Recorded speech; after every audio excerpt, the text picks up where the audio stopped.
सबसे पहले हम आप सभी से क्षमा मांगते हैं, हृदय से क्षमा मांगते हैं कि जो आज हमारे द्वारा एक बड़ी गलती हुई है फिल्म से आने की, लेकिन कभी कभी परिस्थितियाँ अपने हाथ से निकल चुकी होती हैं, तो हम सभी या हम खास तौर से इस आज के कार्यक्रम में समय से न पहुंचने के लिए परिस्थितियों भी कुछ हमारे साथ जिम्मेदार रही।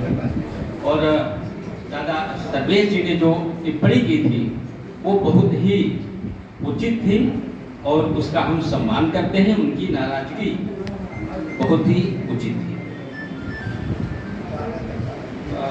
जैसा कि हमारा काम रहा है जल, नदी और पर्यावरण के लिए, विशेष रूप से करीब 17 वर्षों से मैं काम करता हूँ।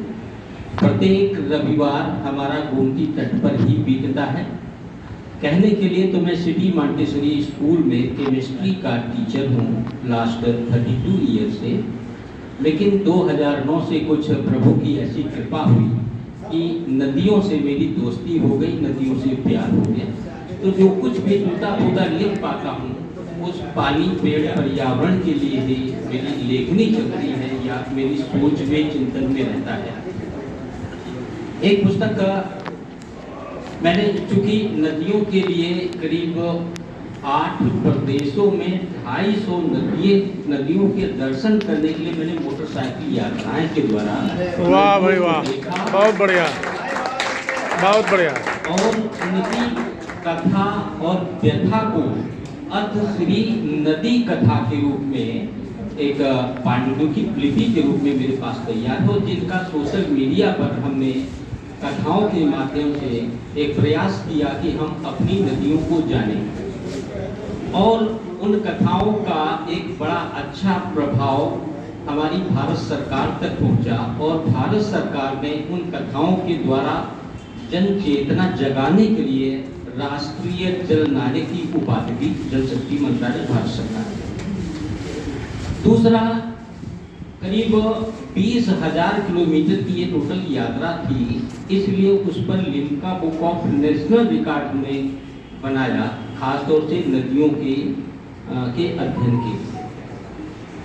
और उन कथाओं को देश के विभिन्न हिस्सों में मैं जाकर के मंडली सजती है, उन कथाओं को मैं कहता हूँ काफ़ी, और उनका आयोजन जिला अधिकारी महोदय के माध्यम से होता है या राज्य स्वच्छ गंगा मिशन के माध्यम से होता है। और उन कथाओं को कहने के लिए मैं नेपाल भी मुझे आमंत्रित किया गया, तो नदियों पर मेरा विशेष लगाव है उसमें। दूसरी पुस्तक मैंने जो 6 मानी स्वतंत्र देव जी ने उसका विमोचन किया, जलदूत के दोहे, और वो पुस्तक भी पॉपुलर हुई। और उस पुस्तक से तमाम सारे दोहे देश के विभिन्न हिस्सों से, विभिन्न प्रांतों से राज्य स्वच्छ गंगा मिशन और राष्ट्रीय स्वच्छ गंगा मिशन के विभिन्न बैनर, पोस्टरों पे वो अक्सर छपते रहते हैं। तो उन्हीं में से कुछ दोहे हम आप समझ के रखना चाहते हैं।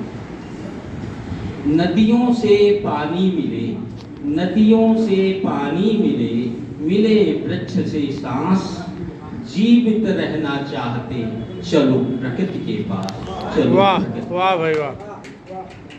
नदियां जीवन दायिनी, नदियां जीवन दायिनी, जल का यह भंडार, बिन पानी जीवन नहीं, ना बिन नदियां उद्धार, ना बिन नदियां उद्धार। हमारी भारतीय संस्कृति परंपराओं में जब तक 2 बूंद गंगा जल और तुलसी पत्र ना पड़े, हमें मोक्ष की प्राप्ति नहीं होती। और मरने जीवन में तो नदियां उपयोगी हैं ही, मरणोपरांत भी उन नदियों का, उन नदियों पवित्र जल का, कि हमारी अस्थियां भी जब तक उन नदियों में नहीं विसर्जित होंगी, शायद मुझे हमारा उद्धार नहीं हो सकता। भगवान श्री कृष्ण ने नदियों से अथाह प्रेम था, खासतौर से माँ गंगा की, माँ यमुना के लिए। रास बिहारी कृष्ण ने किया कालिया माफ, यमुना जल विष मुक्त हो, किया यमी को साफ, किया यमी को साफ।